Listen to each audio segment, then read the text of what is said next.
Unlearned lesson, how Rwanda's ghosts haunt Syria's Druze. History never dies, it whispers, it warns, and too often it repeats. April 1994, radio host called Tutsi cockroaches. Neighbors grabbed machetes, the war said civil war. July 2025, Druze are infidels. Regime death squads shaved sacred moustaches. The war says Syrian conflict. This is how genocide looks before we admit it's genocide. Belgium's colonial divide and rule strategy by elevating Tutsi elites to positions of power. Belgium entrenched deep social and economic divisions between the Tutsi minority and the Hutu majority, divisions that would outlast colonial rule. Hutu Revolution 1959 swept Hutu leaders into power, replacing centuries of Tutsi dominance. But the new Hutu-led government quickly turned exclusionary, barring Tutsi from schools, jobs, and political life. Under one-party rule, propaganda dehumanized Tutsis, branding them cockroaches unworthy of citizenship.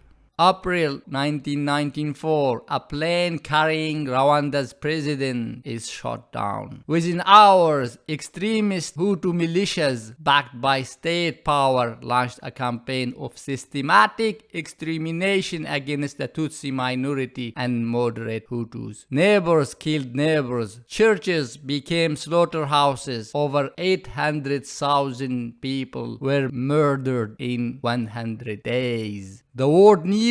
Radio RTLM spread hate speech. The UN had troops on the ground, yet no one intervened. Syria 2025. The Druze, an ancient religious minority rooted in Jebel al-Druze, tried to stay neutral in a war of giants, but neutrality couldn't save them. Though the Druze make up barely 3% of Syria's population, they are now branded heretics by the Al-Shara regime. In July 2025, Suwayda province witnessed a massacre. Over 1,100 Druze were killed in just 5 days. Among them, Pastor Khaled Mazhar and his family executed in their home. The violence is designed to humiliate as well as destroy. Druze men's moustaches, sacred symbols of their faith, are shaved off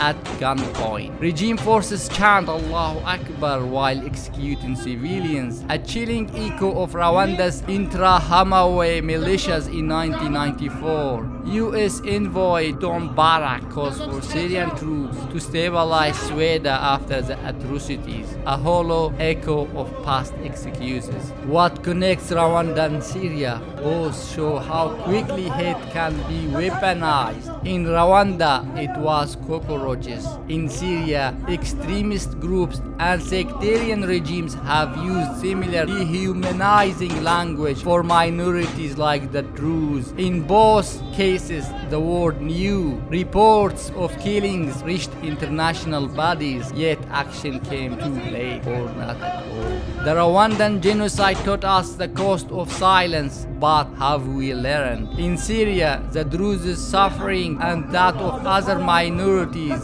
show how history repeats when the war turns away. History matters, and remembering is the first step toward justice. Subscribe for more untold stories of courage, tragedy, and survival.